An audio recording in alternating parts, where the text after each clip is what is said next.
성부와 성자와 성령의 이름으로 말씀드립니다. 한 주간 동안 안녕하셨는지요? 연휴도 있었고 날씨도 좋아 이 정도면 살만하다는 말이 입에서 절로 나오는 계절인 것 같습니다. 언제나 그렇듯 이렇게 좋은 계절은 눈 깜짝할 사이에 지나가고 맙니다. 6월 초만 되어도 여름의 기운이 확 느껴지고 7월이면 견뎌낸다는 표현이 적절한 무더위가 찾아옵니다. 아마도 이번 5월은 대통령 선거로 인해 최근 대한민국 역사에 있어서 가장 역동적인 시간 중에 하나가 되지 않을까라는 생각이 듭니다. 아무쪼록 국민들의 현명한 선택이 뒤따르기를 기대해 봅니다. 꽤 오래전에 요한묵시록을 자주 읽었던 기억이 납니다. 대부분의 이단들이 요한묵시록을 왜곡되게 해석하면서 등장했기 때문에 그들이 요한묵시록을 그렇게 해석하는 근거는 무엇인가를 직접 확인하고 싶었기 때문입니다. 특히 시한부 종말론을 주장하는 이단 집단들이 가장 잘 악용하는 성서가 요한묵시록이었고 이러한 경향은 앞으로도 계속되리라 봅니다. 그만큼 요한묵시록은 다중적인 해석이 가능한 모호하고 은유적이며 신비로운 내용으로 구성되어 있습니다. 묵시는 말없이 잠잠함을 의미하는 묵과 본다는 시가 결합된 단어입니다. 영어로는 영화 제목에도 자주 등장한 바 있는 아포칼립스입니다. 즉 묵시는 현상의 이면에 존재하는 하나님의 뜻을 계시를 통해 인간들에게 보여준다는 의미를 지니고 있습니다.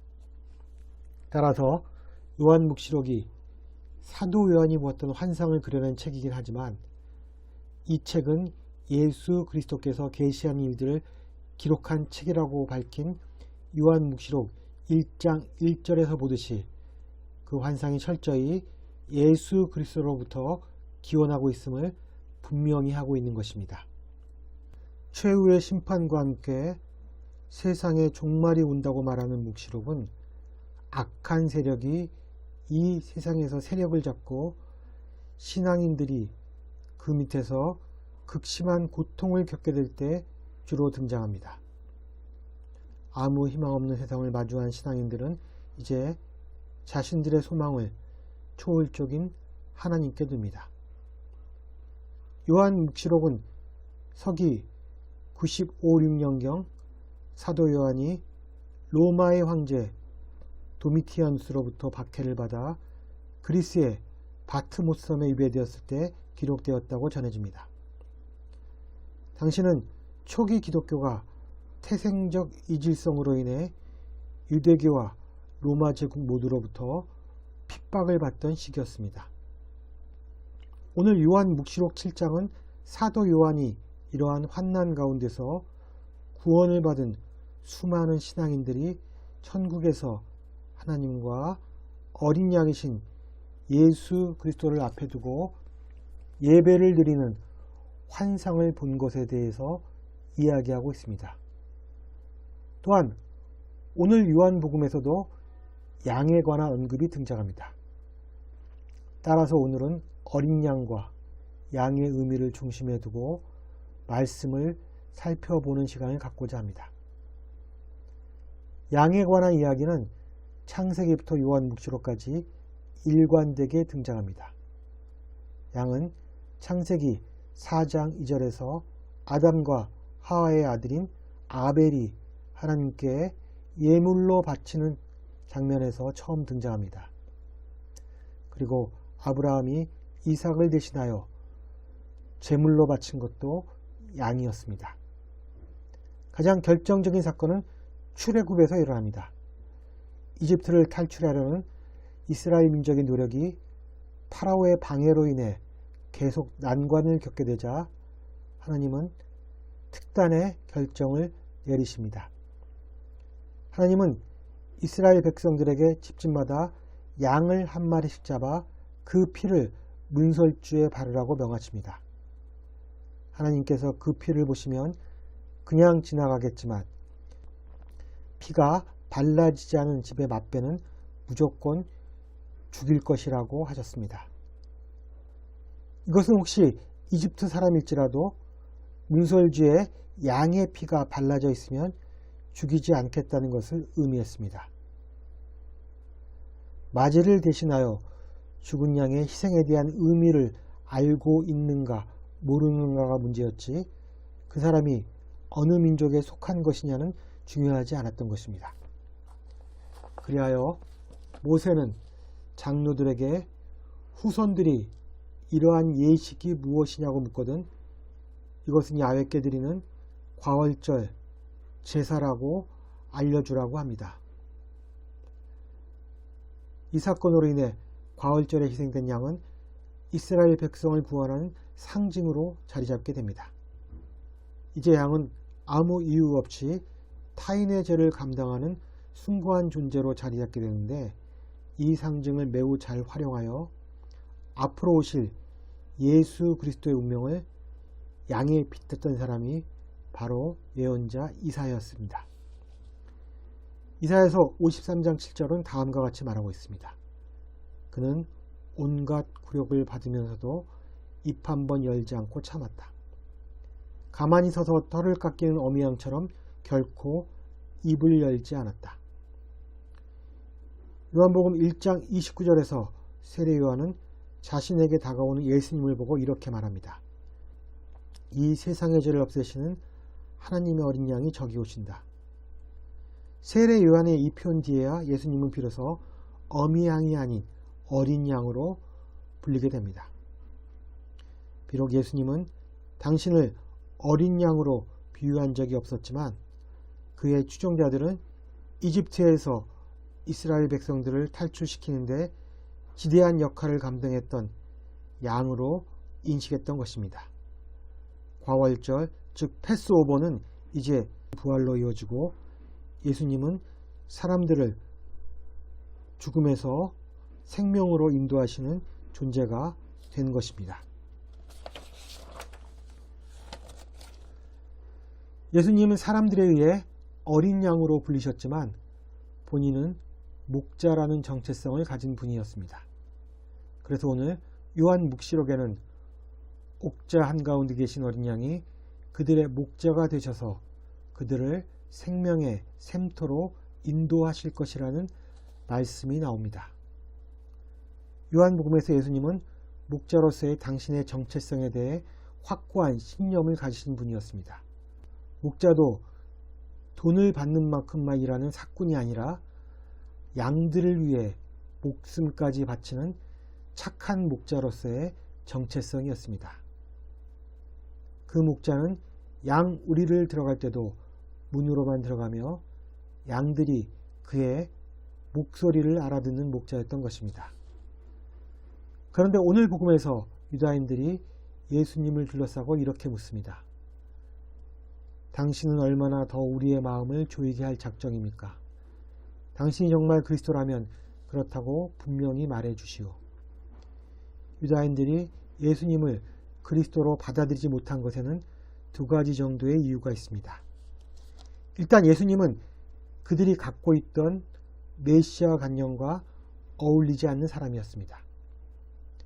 그들은 예수님을 보고 메시아라면 저렇게 비천한 신분에서 나올 리가 없다. 메시아라면 번번이 율법을 어길 리가 없다. 메시아라면 결코 죄인들과 어울릴 리 없다 등의 자신들만의 메시아 관념에 갇혀 있었던 것입니다.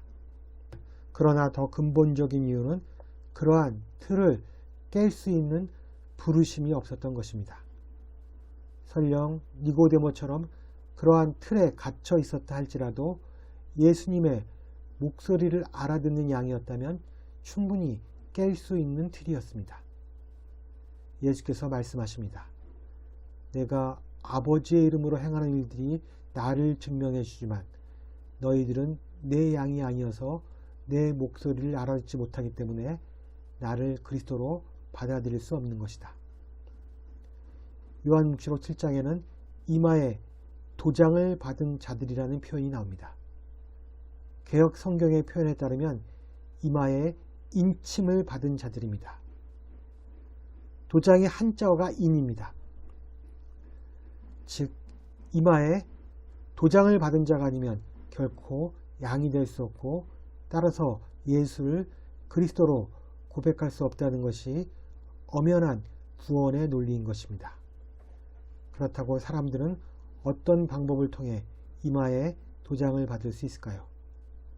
우리가 주님의 양떼가 되어 영원한 생명을 부여받는 것은 결코 우리의 뜻대로 되는 것이 아닙니다. 오늘 복음에서 예수님은 아버지께서 내게 맡겨주신 자들에게만 가능한 일이라고 하십니다. 사도 바울은 로마서 9장 16절에서 다음과 같이 말합니다. 하나님의 선택을 받고 안 받는 것은 인간의 의지나 노력에 달려있는 것이 아니라 오직 하나님의 자비에 달려있는 것입니다. 요한복음 17장 6절에서도 이렇게 말합니다. 나는 아버지께서 세상 사람들 가운데 뽑아 내게 맡겨주신 이 사람들에게 아버지를 분명히 알려주었습니다. 이 사람들은 본래 아버지의 사람들이었지만 내게 맡겨주셨습니다. 이 사람들은 과연 아버지의 말씀을 잘 지키었습니다. 어떻게 보면 유다인들은 치근한 사람들이었습니다. 저는 그들이 예수께 접근했을 때 아주 나쁜 의도만을 지녔다고 믿고 싶지 않습니다. 그들도 나름 구원에 대한 갈증을 느끼고 있는 존재들이었습니다. 그러나 그들에게는 예수가 그리스도라는 확신이 하느님으로부터 주어지지 않았던 것입니다. 즉 이마에 도장이 찍힌 존재가 아니라는 것입니다. 요한복음 1장 10절과 11절은 이렇게 말합니다. 말씀이 세상에 계셨고 세상이 이 말씀을 통하여 생겨났는데도 세상은 그분을 알아보지 못하였다. 그분이 자기 나라에 오셨지만 백성들은 그분을 맞아주지 않았다. 그러나 그분을 맞아들이고 믿는 사람들에게는 하나님의 자녀가 되는 특권을 주셨다. 선택받은 자와 선택받지 못한 자가 벼와 가라지처럼 양과 염소처럼 홍해가 갈리듯이 나눠지는 것이 하나님의 섭리입니다. 그리고 우리는 그것을 그저 받아들일 따름입니다. 종교개혁가 칼빈은 이렇게 말합니다. 선택받지 못한 자들은 선택의 기회가 주어져도 즉 주위에서 지금이 바로 회심의 기회라고 알려줘도 더욱 강팍해지는 마음으로 인해 그 기회를 외면한 채 더 깊은 수렁으로 빠져드는 특징이 있다. 요한복음에서 유다인들이 보여줬던 특징이 아닐까요? 분명한 것은 우리의 구원이 우리의 힘으로 되는 것은 아니라는 사실입니다. 그러나 우리가 구원을 확신하는 순간에 우리의 이마에 도장이 찍혀 있음을 느끼게 될 것입니다. 이러한 은총이 저와 여러분 모두에게 함께하기를 주님의 이름으로 기원합니다. 성부와 성자와 성령의 이름으로 말씀드렸습니다. 아멘.